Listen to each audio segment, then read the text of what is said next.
బాగా చదవటం మొదలెట్టాక నేను బాగా రాయటం మొదలెట్టాను. బాగా రాయాలంటే ఇంకొక ఆప్షన్ లేదు, బాగా చదవటం మాత్రమే. అంటే ఇప్పుడు ఉన్న ఈ అడవుల విధ్వంసము లేకపోతే ఈ జాతుల మధ్యలో ఉన్న ఒక గొడవ ఇదైతే ఇది జరుగుతుంది, అది ఇప్పుడు ఉన్నది కాదు. కొన్ని వేల సంవత్సరాల నుంచి ఈ భారతదేశంలో జరుగుతుంది. భారతదేశంలో ప్రపంచం అంతా జరుగుతుంది. ఒక బుక్ 1000 మంది ఫ్రెండ్స్తో సమానం అని చెప్తారు కదా, అది అబ్సల్యూట్లీ నిజమే. హైదరాబాద్లో జరిగే పుస్తకాల పండగకి ప్రత్యేక అట్రాక్షన్ ఉంది. అది ఏంది అంటే యువ రచయితలు.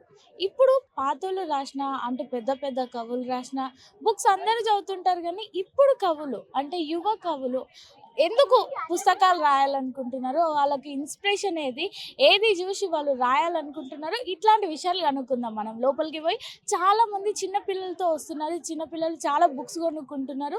పోయిన ఇయర్ కన్నా ఈ ఇయర్ ఇంకా క్రౌడ్ పెరిగింది అని చెప్తున్నారు. లోపలికి పోయి చూద్దాం అసలు కవులు ఎట్లున్నారు, ఏం రాసిండ్రు, వాళ్ళు రాసినవి ఎందుకు ఉపయోగపడతాయి చదివితే అనే విషయాలు తెలుసుకుందాం. కవిత ఓ కవిత నా యువకాశల నవపేశల సుమగీతావరణంలో అతి సుందర సుస్యందన మందునంటూ రైటర్ అవ్వడానికి ఇన్స్పిరేషన్ ఏం లేదు. యాక్చువల్లీ నేను కవిత్వం నుంచి మొదలు పెట్టాను. ఇక్కడ యాకూబ్ సార్ ఉన్నారు కదా, ఇప్పుడు ఈ బుక్ ఫేర్ అధ్యక్షుడు, ఆయన దగ్గర ఎక్కువ రోజులు ఉన్నాను. ఇప్పుడున్న సమాజంలో నాణ్యమైన విద్య ఉందా అంటే అది 90% ఇప్పుడు లేదని నేను చెప్పగలను.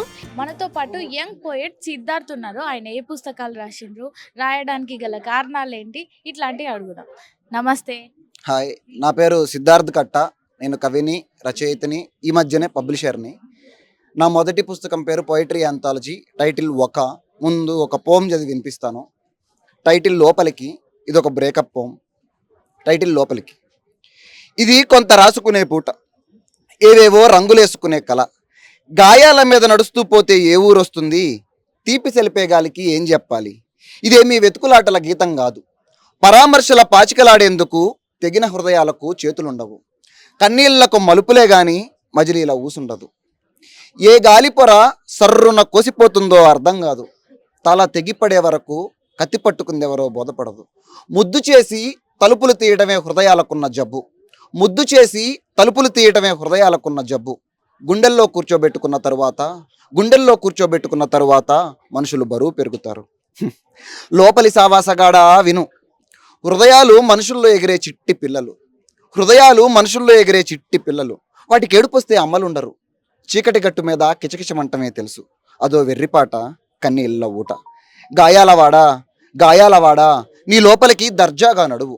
హృదయానికో ముద్దు పెట్టు. చీకటి ముసురు మీద పాకుతున్న కళ్ళలోనే హాయిని పాడే పావురాలుంటాయి. గుండెలను తవ్వి దారిచ్చిన వాళ్ళ దేహాలలోనే దాహాలను తీర్చే నదులుంటాయి. కన్నీళ్లకు నవ్వు తెప్పించే మార్మికతల ఏరులుంటాయి. పిచ్చివాడా వెళ్తూ 4 నక్షత్రాలు తెంపుకుపో. తెల్లారికి మల్లెపూలవుతాయి. దిగులు పడకు. పూలు మనుషులు కాదు, పొద్దుటకు సువాసన కొడతాయి. Thank you. ఇది నా పోమ్. నా ఫస్ట్ పుస్తకం పోయిటరీ యాంథాలజీ ఒక. అది రిలీజ్ అయ్యి దాదాపు 7-8 ఏళ్ళు అవుతోంది. ఆ తర్వాత ఒక లెనిన్ షార్ట్. అప్పుడు మీ ఇయర్స్ ఎన్ని ఇయర్స్? అప్పుడు నాకు 20s లో ఉంటాను, ఎర్లీ 20s లో. ఆ తర్వాత లెనిన్ షార్ట్ బయోగ్రఫీని ట్రాన్స్లేట్ చేశాను. ఒక 16 ప్రేమ కథలని ఒక స్టోరీస్ యాంథాలజీకి ఎడిటర్గా ఉండి ఒక కథ రాశాను. ఇప్పుడు రీసెంట్గా ఒక నవల వస్తుంది, ప్రత్యేక పేరుతో ఒక పోయిటరీ వస్తుంది. ఫిబ్రవరిలో నా పబ్లికేషన్స్ నుంచి వస్తాయి. నేను ఒక 6 నెలల క్రితం ఏప్రిల్లో ఒక పబ్లికేషన్స్ హౌస్ స్టార్ట్ చేశాను. నా మొదటి పుస్తకం ఒక పేరుతోనే ఒక పబ్లికేషన్స్ అని మొదలుపెట్టాను. అది మొదలుపెట్టాక మేము మొత్తం 11 పుస్తకాలు వేసాం. అయితే మొదలుపెట్టినప్పుడు ఎట్లాంటి పుస్తకాలు వేద్దాం అనుకున్నాము అంటే, ఇది మాకు ఆదర్శంగాను అనుకోలేదు, వ్యాపారం రెండు అనుకోలేదు. ఇది ఒక వ్యాపకమై కూర్చుంది. రాయటం మొదలుపెట్టాక ఇంకే పని చేయాలో తెలియదు. మనకు చేతనైన పని ఇది కదా, ఇది చేస్తే మేలు కదా, ఇదే చేద్దాం అనుకున్నాము. అప్పుడు ఎట్లాంటి పుస్తకాలు తీసుకొద్దాం అనే క్వశ్చన్ మొదలైంది. మేము ఎలాంటి పుస్తకాలు తీసుకొస్తామంటే, పుస్తకం ఖచ్చితంగా రేషనల్గా ఉండాలి, అది ఖచ్చితంగా జీవితంలోంచి రాలిన శకలమై ఉండాలి, అది ఖచ్చితంగా భూమి మీద ఉన్న సమస్త అసమానతల్లోని ఏదో ఒక అసమానతకు ఎదురుగా నిలబడాలి, ఈ లోకాన్ని ఎంతో కొంత ముందుకు నడిపించాలి. ఇలా అనుకొని ఈ పుస్తకాలు తేవటం మొదలుపెట్టాం. ఇది మేము తెచ్చిన మొట్టమొదటి పుస్తకం. ఇది సోషల్ సెటైర్. మొదటి పుస్తకం కాబట్టి పుస్తకం కూడా చాలా చాలా చాలా క్వాలిటీగా తెద్దాం అనుకున్నాము. అన్ని పుస్తకాలను అలాగే తెచ్చాము. మీరు దీన్ని చూడండి, ఈ కవర్ కోసం చాలా జాగ్రత్త తీసుకున్నాము. అంటే కవర్ మేకింగ్ లాంటి విషయాల్లో నాకు చాలా తక్కువ నాలెడ్జ్ ఉంది. మా రైటర్లు చాలా కేర్ తీసుకున్నారు. వాళ్ళు కవర్ పేజ్ కూడా రచనలోనే భాగమని చెప్పి ఈ పుస్తకాన్ని చాలా చాలా కేర్ తీసుకున్నారు.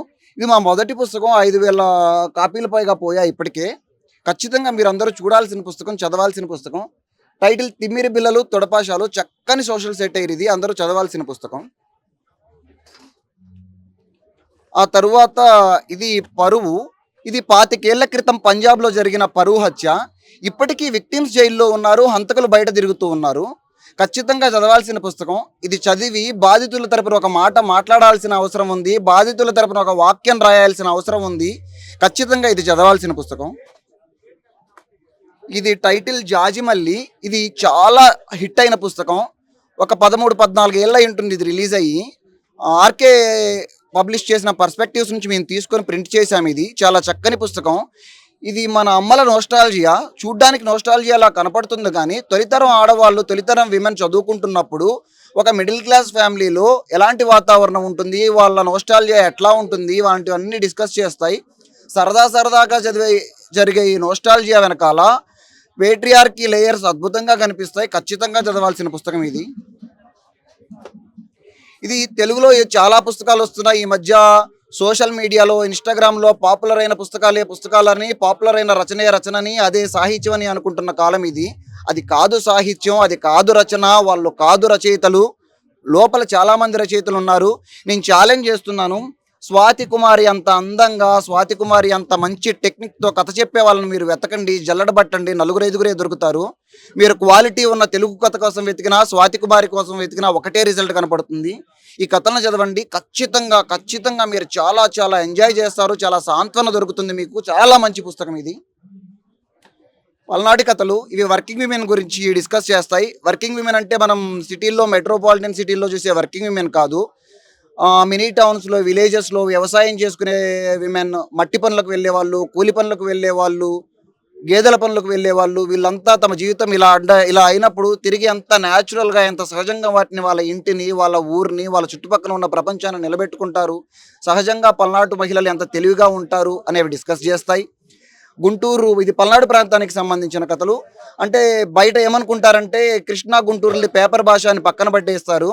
అది మా పల్నాడుకు కూడా జరిగింది. మా పల్నాడు యాసకు అది అవమానంగా భావిస్తారు వాళ్ళంతాను.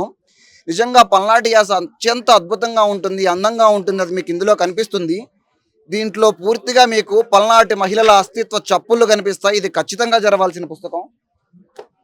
ఇందాక మనం చెప్పుకున్నట్టు, ఈ లోకం ఎవరినైతే మాట్లాడకుండా చేసిందో, ఈ లోకం ఎవరినైతే రాయకుండా చేసిందో, ఇది వాళ్ళ గురించి రాసిన పుస్తకం, వాళ్ళు రాసిన పుస్తకం, వాళ్ళ గురించి మాట్లాడే పుస్తకం, వాళ్ళు మాట్లాడిన పుస్తకం.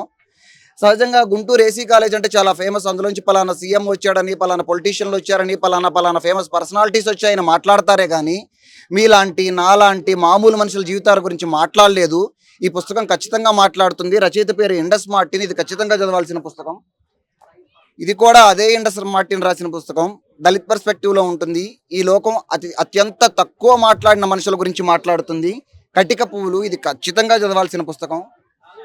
ఇది కృష్ణపక్షం. మనందరికీ సౌత్ ఆఫ్రికా గురించి తెలుసు. మొన్న ఈ మధ్యనే స్వతంత్రం తెచ్చుకున్న దేశంగా తెలుసు. కానీ సౌత్ ఆఫ్రికా అంటే మనకు నెల్సన్ మండేలా ఒక్కరే గుర్తుకొస్తారు. నెల్సన్ మండేలా కాదురా బాబు, ఇంకా కొన్ని వందల మంది బ్లాక్స్ పోరాడారు, ఇప్పటికీ అణచివేతకు గురవుతున్నారు. అక్కడ వాళ్ళ పరిస్థితి ఏంటి, అవన్నీ అధ్యయనం చేసి ఒక తెలుగు అబ్బాయి సౌత్ ఆఫ్రికా గురించి రాసుకొచ్చాడు. భారతదేశ సాహిత్యంలో సౌత్ ఆఫ్రికా గురించి వచ్చిన ఒరిజినల్ ఇది ట్రాన్స్లేషన్ కాదు, చాలా తక్కువ ఉంటుంది. అందులో ఇది ఒకటి. ఈవిడ కుప్పిలి పద్మ. తెలుగు సాహిత్యం కొద్దిగా పరిచయం ఉన్న వాళ్ళకు కూడా చాలా బాగా తెలిసిన పేరు. 40 ఏళ్ళగా ఫెమినిజం మీద కథలు రాస్తూ ఉంది. చాలా చక్కని కథలు. ఆడవాళ్ళు, మగవాళ్ళు, ఈ భూమి మీద ఉన్న అన్ని జెండర్లు చదవాల్సిన కథలు. ఆమె ఇప్పుడు కొన్ని 100 కథలు రాసింది. ఆ కథలన్నింటిలోకి బెస్ట్ 12 కథలు ఏరి ఇందులో వేశాము. చాలా చక్కని పుస్తకం, చాలా మంచి కథలు, తప్పక చదవాలి. ఇది జీవితానికి చందమామ #మదర్హుడ్ అనుకోండి. ఒక తల్లి తన బిడ్డ కోసం రాసుకున్న పుస్తకం. అంటే ఇప్పుడు మనం ఎట్లాంటి కాలంలో ఉన్నాం, మన డబ్బులన్నీ ఆదానీల డబ్బులు, మన జీవితాలన్నీ అంబానీల జీవితాలు అయిపోయినాయి, మనల్ని మనం కొనుక్కుంటున్న కాలంలో ఉన్నాం, అత్యంత ప్రేమరాహిత్య సమాజంలో బతుకుతున్నాం. ఇప్పుడున్న మనుషులకి కాస్త సున్నితత్వం, కాస్త సెన్సిటైజ్ అవ్వాల్సిన అవసరం ఉంది. అవన్నీ ఈమె చేస్తుంది. కాటన్ కంటే సాఫ్ట్గా రాస్తుంది ఈమె సెంటెన్స్. ఖచ్చితంగా చదవండి ఈ పుస్తకం. టైటిల్ జీవితానికి చందమామ. ఈవిడ పేరు మానసా చామర్తి. Thank you. ఇందులో ఇవన్నీ రాశారు కదా, మీకు ఎందుకు పబ్లికేషన్స్ వేయాలనిపించింది? ఎందుకు మీరు ఇంత ముందుకు వచ్చి చేశారు? అంటే నేను చూస్తున్నాను ఈ మధ్య పబ్లిష్ అవుతున్న పుస్తకాలు కమర్షియలైజ్ అయిపోయింది. అంటే ఏ పుస్తకం అయితే ఇన్ఫ్లుయెన్స్కు లోనవ్వగలదో, ఏ పుస్తకం అయితే ఎక్కువ మందికి ఇన్స్టాగ్రామ్ లాంటి సోషల్ మీడియాల్లో చేరగలుగుతుందో అలాంటి పుస్తకాలు హైప్ వస్తున్న సమయంలో ఖచ్చితంగా మంచి పుస్తకం ఉంది.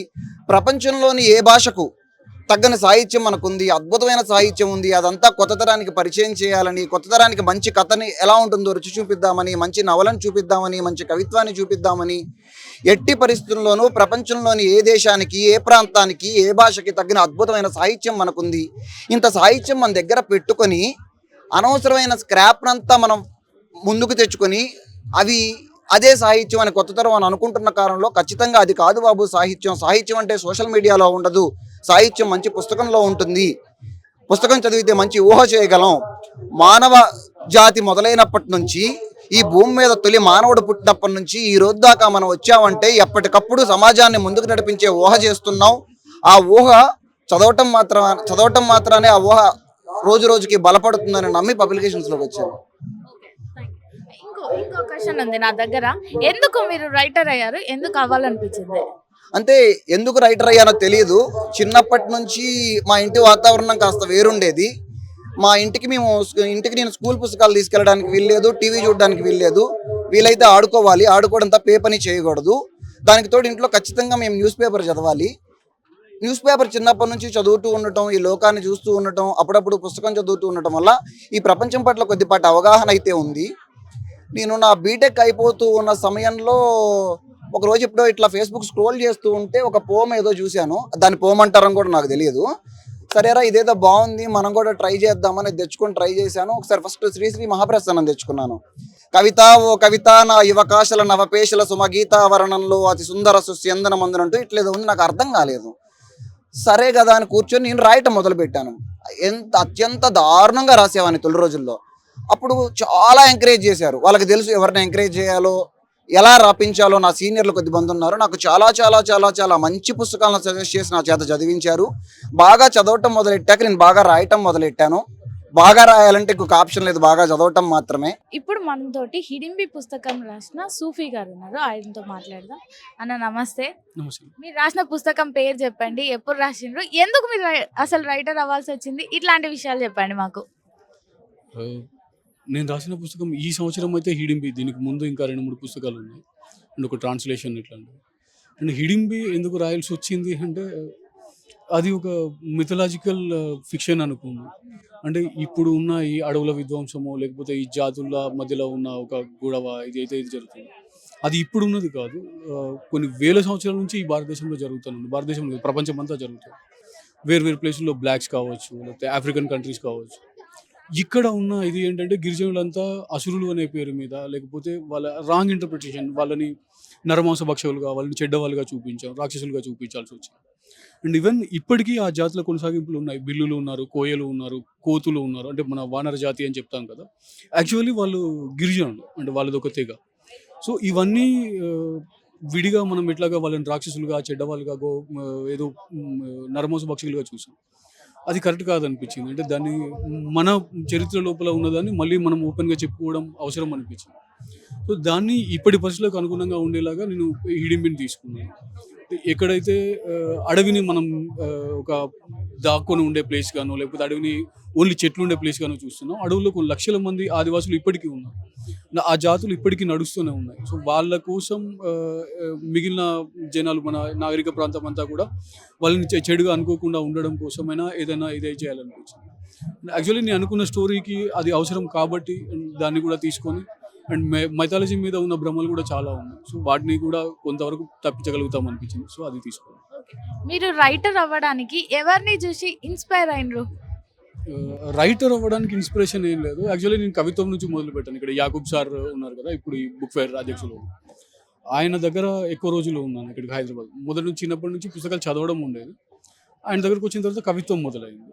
సో కవిగా అనుకోకుండా మారిపోవాల్సి వచ్చింది. అది ఎట్లా మొదలైంది ఏంటో తెలియదు. ప్రోజ్కి వచ్చేటప్పటికి ఏంటి అంటే ఒక కథ లేదా ఒక నవల్, ఈ రెండు చెప్పేటప్పుడు స్కోప్ ఎక్కువ ఉంటుంది. సో దానికోసం నేను ప్రాక్టీస్ చేశాను. అంటే కవిత్వం నుంచి నేనున్న క్యాన్వాస్ని పెంచుకోవడం కోసం కథకి రావాల్సి వచ్చింది. బుక్ ఫెయిర్లో స్టూడెంట్స్ ఉన్నారు, వాళ్ళతో మాట్లాడదాం. మీరు ఏ స్కూల్ నుండి వచ్చారు? PHS LB Nagar. ఓకే, ఏం చేస్తున్నారు బుక్ ఫేర్ లో? బుక్స్ చూస్తున్నారా, కొంటున్నారా? లేదు, మేము బుక్స్ అక్కడ నుంచే సేల్స్ తయారు చేసినవి ఉంటాయి కదా, బ్యాంగిల్స్ అవి తయారు చేసి ఇక్కడ అమ్మనికి వచ్చినాం. ఓకే, మీ స్కూల్ నుండి తీసుకొచ్చిండ్రు ఇక్కడికి. Okay, great great. ఎన్ని ఇప్పటి వరకు అమ్మినరా, ఏమైనా పోయినా? చాలా అమ్మినాం. బ్యాగ్స్ అమ్మినాం, బ్యాంగిల్స్, రబ్బర్స్. మరి పుస్తకాలు ఏమైనా కొనుక్కున్నారా? చూసిండ్రా అట్లీస్ట్? చూసినాం. ఎట్లుంది పుస్తకాల పండగ? అవును, చాలా బాగుంది. మొత్తం లైబ్రరీస్ ఉన్నాయి చూసిన. ఒక బుక్ మొత్తం రాసిన తర్వాత దాని కవర్ ఫోటో చాలా బాగుండాలి, అది చూస్తే చాలా మంది తీస్తారు. అయితే ఇంకోటి ఏంటంటే టాప్ 1 లో ఉన్న అమ్మ డైరీలో కొన్ని పేజీలు కవర్ ఫోటో కూడా వేసిన వ్యక్తి ఉన్నారు మనతో పాటు. చరణ్ ఉన్నారు, చరణ్ తో మాట్లాడదాం. హలో చరణ్, మస్తు ట్రెండింగ్ లో ఉన్న బుక్ అమ్మ డైరీలో కొన్ని పేజీలు, దానికి మీరే వేసారు. ఎట్లుంటుండే అంటే మీరు ఒక 50 కవర్ ఫోటోలు వేసినారని చెప్పారు. ఎట్లా మీ జర్నీ ఎట్లా స్టార్ట్ అయింది? యాక్చువల్గా నేను ఆర్టిస్ట్గానే నా జర్నీ మొదలైంది. తెలుగు వెలుగు పత్రిక మీరు చూసే ఉంటారు, అందులో నేను ఆర్టిస్ట్గా మొదలయ్యాను అనమాట. సో ఈ బాలభారతం, విపుల, చతుర ఇప్పుడు అవన్నీ లేవు పత్రికలు, రామోజీ గారి దాని నుంచి వచ్చేవి. సో అందులో నేను చాలా కథలకి వాటన్నిటికి బొమ్మలు గీసేవాడిని. సో సేమ్ టైం నేను రైటింగ్ కూడా చేసేవాడిని సైమల్టేనియస్గా. సో అక్కడ కవర్ పేజీలు బాగా గీసి పేరు వచ్చి తర్వాత బయట కూడా చాలామంది నవలలో గీయడం జరిగింది. అందులో అనుకోకుండా సూపర్ సక్సెస్ అయిన నావెల్ ఇది అమ్మ డైరీలో నావెల్ అనమాట. సో దానికి నేను కవర్ పేజ్ గీసానని నేనే చెప్పుకుంటే తెలుస్తుంది ఎవరికైనా, ఎవరికి తెలియదు, కానీ మంచి పేరు అయితే వచ్చింది దానికి కూడా. ఇప్పుడు ఎట్లుంది మీ జర్నీ? ఈ బుక్ ఫేర్ లో ఎన్ని కవర్ పేజెస్ కి మీరు బొమ్మలు వేసారు, రాశారు? చాలా ఉన్నాయి. ఇప్పుడు ఝాన్సీ పబ్లికేషన్ ఉంది కదా, వాళ్ళకి రెగ్యులర్గా చేశాను, చాలా ఉన్నాయి. అలాగే అజు పబ్లికేషన్స్ ఉంది కదా, వాళ్ళకి కూడా చాలా కథలకి గీశాను. రీసెంట్గా దాదాపు 7-8 పుస్తకాలు నేను కవర్ పేజెస్ డిజైన్ చేసినవి, అలాగే బొమ్మలు గీసినవి చాలా వచ్చాయి అనమాట. అట్ ది సేమ్ టైం నా బుక్ కూడా, నేను రాసిన నావెల్ కూడా రీసెంట్గా రిలీజ్ అయింది, అది కూడా బాగుంది. అది ప్రేమం కాలయానం 1995 అని ఒక టైం ట్రావెల్ బేస్డ్ నావెల్ అనమాట. సో అది బుక్ ఫేర్లోనే రిలీజ్ చేసాం, అది కూడా బాగుంది. Thank you Charan. Thank you అండి. Thank you. మనతో పాటు రమేష్ కార్తిక్ నాయక్ ఉన్నారు. ఏ బుక్ రాశారు, అసలు రైటర్ అవ్వాల్సిన ఇంట్రెస్ట్ ఏడు నుండి వచ్చింది కనుక్కుందాం. నమస్తే అండి. నమస్తే మేడం. మీరు రాసిన బుక్ ఎప్పుడు రాశారు, మీకు ఎన్ని ఇయర్స్ ఉన్నప్పుడు రాశారు? అంటే స్కూల్ డేస్ నుంచే రాయడం మొదలు పెట్టాను. 2018లో నా ఫస్ట్ బుక్ వచ్చింది, బల్దేర్ బండి అని కవిత్వ సంపుటి. ఆ తర్వాత ఢావ్లో, కేసుల, చక్మక్, కళ్ళల రైలు, ఇలా చాలా పుస్తకాలు రాశాను. ఇప్పటిదాకా 6 పుస్తకాలు రాశాను నేను. ప్రస్తుతానికి ఇక్కడ బుక్ ఫేర్ ఫ్రెండ్స్ కలుస్తారు కదా, చాలామంది రచయితలు కలుస్తారు, కొంతమంది ఇన్స్టాగ్రామ్లో మెసేజ్ పెడుతుంటారు లైక్ కలవాలి అని, చదివిన విషయాల గురించి డిస్కస్ చేయాలని, అందుకని వచ్చానండి బుక్ ఫేర్కి. మనతో యంగ్ పోయెట్ మమత ఉన్నారు. తనకి ఇన్స్పిరేషన్ ఎవరో కనుక్కుందాము రాయడానికి. చెప్పండి మమత, మీరు రాయడానికి ఇన్స్పిరేషన్ ఎవరు? మీ ఏజ్ ఏంటి ఫస్ట్? నమస్తే అండి, నా పేరు మమత, మాది మహబూబ్ నగర్ జిల్లా. యాక్చువల్లీ నేను 9th క్లాస్లో ఉన్నప్పుడు నేను డైరీ రాసుకునేదాన్ని. సో అలా రాయటం వల్ల నాకు కొంచెం అంటే అప్పుడే ఒక పర్టికులర్ సంఘటనని దాన్ని క్లుప్తంగా విశ్లేషించి రాయడం అలా అలవాటు అయిపోయింది. సో అప్పటి నుంచి నేను అంటే కవిత్వం ఏం రాయలేదు. డిగ్రీలో మెల్లిమెల్లిగా అంటే సెమినార్స్ ఇచ్చేదాన్ని. సో అలా సెమినార్స్ ఇస్తున్నప్పుడు నా వే ఆఫ్ ఎక్స్ప్లెనేషన్ కానీ మా సారు బోల యాదయ్య, అతను కూడా కవి అన్నమాట. సో పాలమూరు సాహితీకి అధ్యక్షులుగా ఉన్నారు. ఆ సారు నా సెమినార్ విన్నాక, నీలో మంచిగా కవిత్వం తడిస్పర్శ ఉందమ్మా, నువ్వు ఇలానే రాస్తూ ఉండు, మంచి స్టేజ్కి వెళ్తావని చెప్పారు. సో నాకు అసలు చెప్పాలి అంటే ఈ కవిత్వం కానీ, ఈ పోయట్రీ కానీ, నవలలు కానీ ఇలాంటి ఏవి నాకు తెలియదు అనమాట.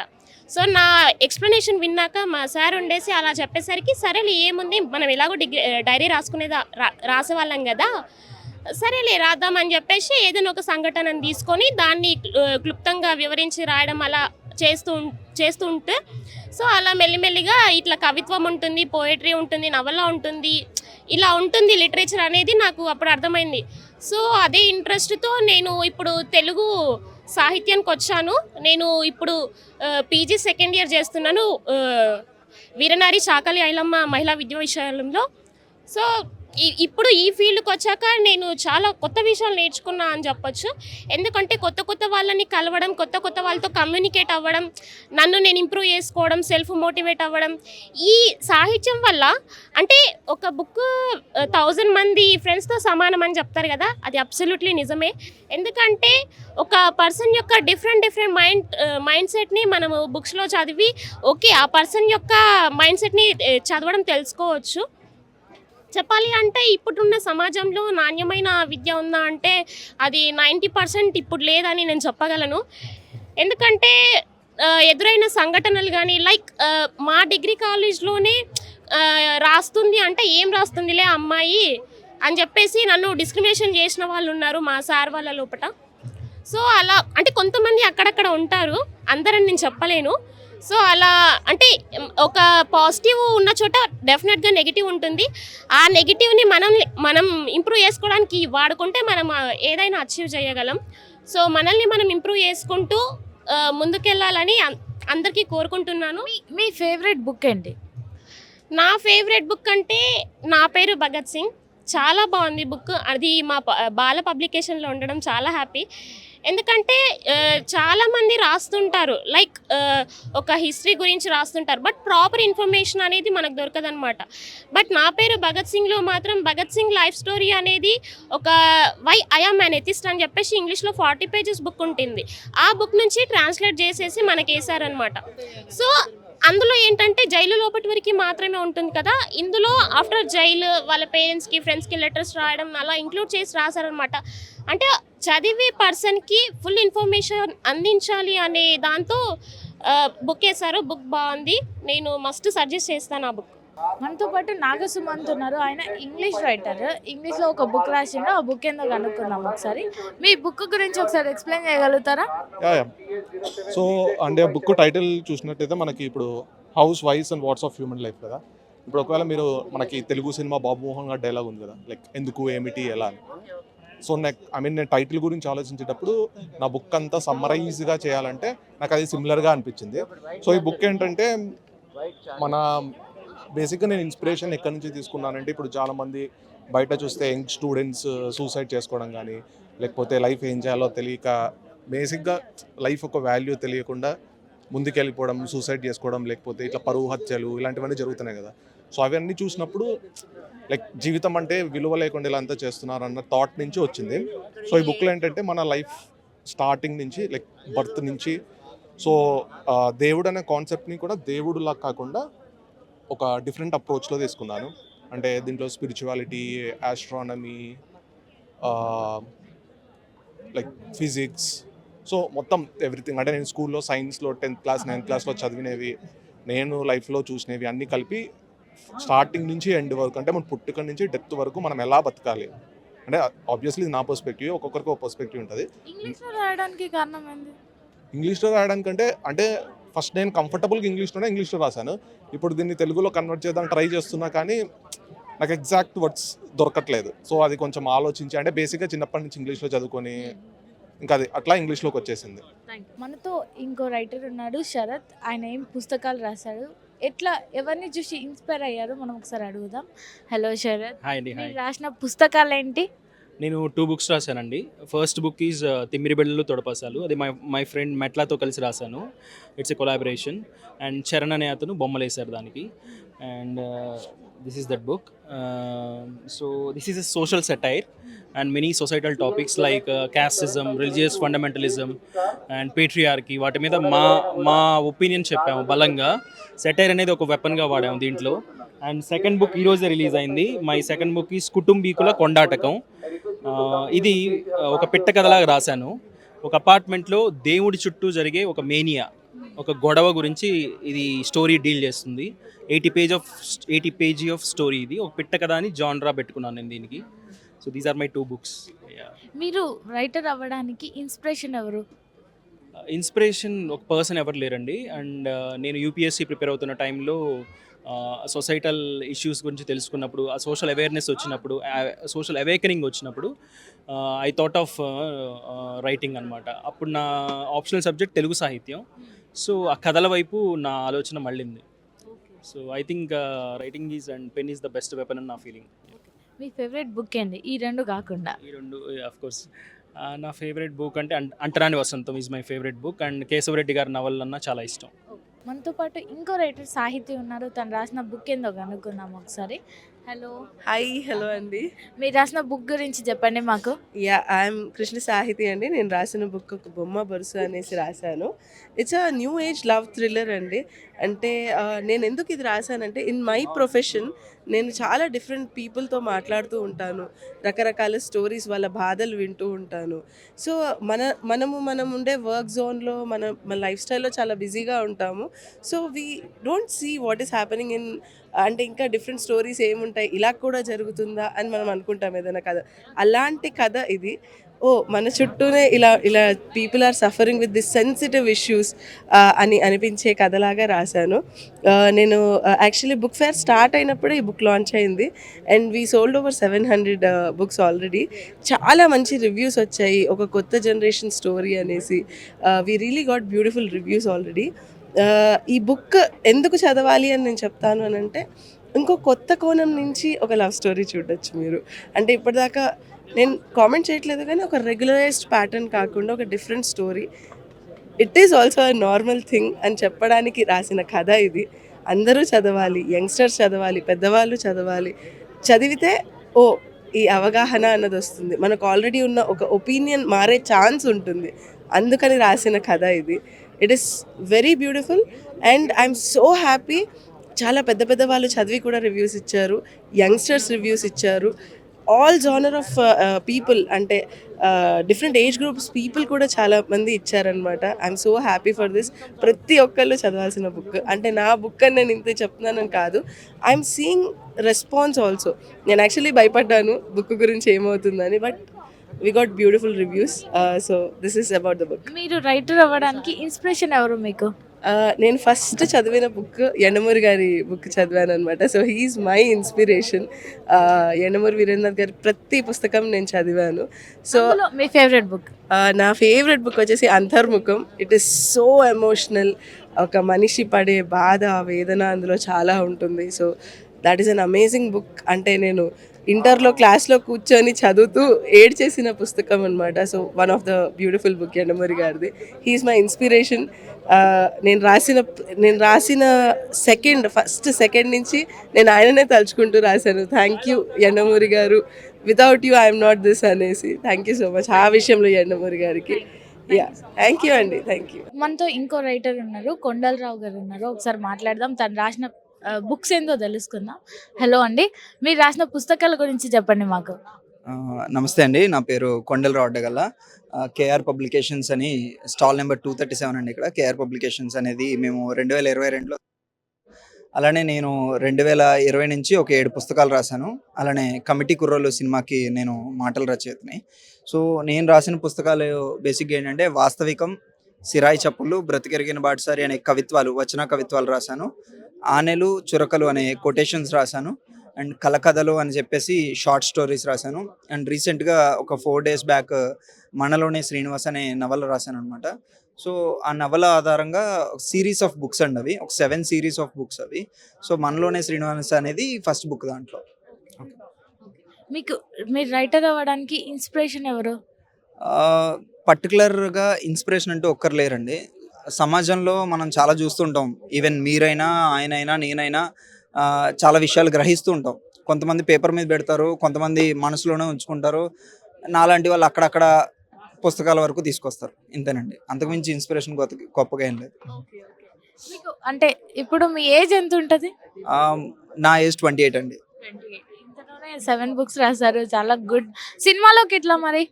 సో నేను మొదటి పుస్తకం వాస్తవికం రాశాక ఒక డైరెక్టర్, అదే కమిటీ కుర్రోలు డైరెక్టర్ ఆ పుస్తకం చదివి నాకు కాల్ చేయడం జరిగింది. అండ్ అలాగే యండమూరి వీరేంద్రనాథ్ గారు లాంటి వాళ్ళు పుస్తకం చదివి అంటే మెచ్చుకోవడం, నా సెకండ్ పుస్తకం ఆయనే విడుదల చేయడం, ఆయన ముందు మాట ఇవ్వడం, మూడో పుస్తకానికి మన లిరిక్ రైటర్ చంద్రబోస్ గారు ముందు మాట ఇవ్వడం. సో ఇలాగా నా ప్రయాణం కొనసాగుతుంది. మీ ఫేవరెట్ పుస్తకం ఏది, ఇది కాకుండా, మీవి కాకుండా?